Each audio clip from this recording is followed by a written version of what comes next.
अस्सलाम वालेकुम। आज की वीडियो में हम बात करेंगे खांसी, नज़ला, ज़ुकाम और सीने की जकड़न के बारे में बात करेंगे।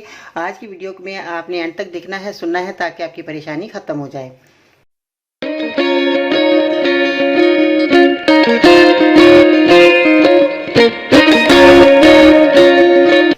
कैसे हैं नाज़रीन, उम्मीद करती हूँ बिल्कुल खैरियत से होंगे। बाजी परवीन हेल्थ एंड ब्यूटी से खुश आमदीद कहती हूँ। आज हम खांसी के हवाले से बात कर रहे हैं, जो कि गर्मी सर्दी जो है मरीज़ परेशान हो जाता है।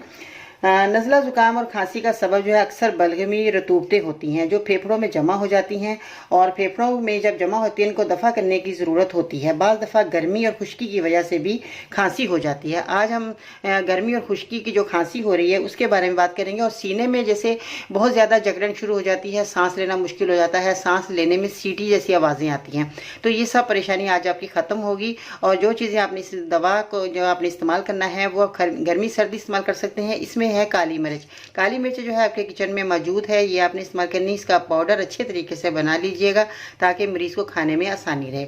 और इसमें शहद जो है वो इसका बहुत ज़्यादा अमल दखल है। शहद जो है आपका खालिस होना बहुत ज़रूरी है, जो कि जमता नहीं है। और किसी ईमानदार बंदे से अपनी शहद ले लेना है, या अपनी नज़र के सामने शहद को तरवा लें, तो ये आपका बहुत अच्छा जो है रिजल्ट मिलेगा।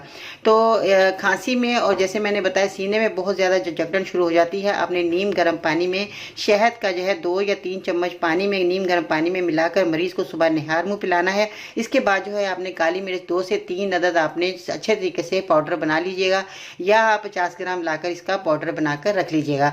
तो काली मिर्च का जब पाउडर बन जाए तो आपने क्या करना है, 1 चुटकी, ये आपकी चुटकी है, इसमें आपने जो है 1 चम्मच शहद में मिलाकर मरीज़ को उसी वक्त चटाना है। और रात को सोते वक्त अगर आप चटाते हैं तो ये बहुत अच्छा इसका रिजल्ट मिलेगा। और सुबह को जो है नीम गर्म पानी में शहद मिलाकर आपने मरीज़ को पिलाना है। इसके बाद नाश्ता करना है, जो आपका पसंद हो नाश्ता कर सकते हैं। नाश्ते में जो है या दोपहर के खाने में आपने ठंडा पानी का इस्तेमाल बिल्कुल नहीं करना है। आइसक्रीम, कोल्ड ड्रिंक वगैरह ये चीज़ें आपने इस्तेमाल नहीं करानी मरीज़ को, जब तक मरीज़ से एहतियात नहीं हो जाता। ये जो है आप 2 टाइम भी ये मेरा नुस्खा दे सकते हैं, जो कि छोटे बच्चों के लिए भी है, बड़ों के लिए भी है। बड़ों के लिए थोड़ी सी आप क्वांटिटी बढ़ा दीजिएगा ताकि जो है बड़ों को ज़्यादा जल्द फ़ायदा हो जाए। और बच्चों के लिए जितना मैंने बताया है इतना ही आप बच्चों को चटाएं, तो ये बच्चों के लिए भी बहुत फ़ायदेमंद है। 3 दिन में आपको ये बहुत अच्छा रिजल्ट मिलेगा। अगर आप वक्फे वक्त से सारा दिन चटाते हैं, जब भी इसका बहुत अच्छा रिजल्ट मिलेगा।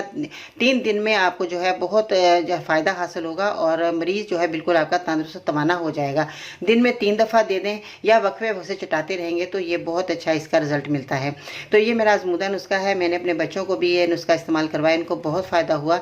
आप भी अगर इस परेशानी में मुब्तला हैं तो ये मेरा नुस्खा ज़रूर इस्तेमाल करवाइएगा और बहुत फ़ायदा हासिल होगा। अगर मेरी वीडियो आपको ये पसंद आई है तो लाइक ज़रूर कीजिएगा, कमेंट्स में अपनी राय का इजहार करना है, और मेरे यूट्यूब चैनल पर ज़रूर सब्सक्राइब करिएगा ताकि सबसे पहले आपको मेरी वीडियो मिल जाए और आप ज़्यादा से ज़्यादा इस छोटे छोटे नुस्खों से फ़ायदा हासिल कर सकें।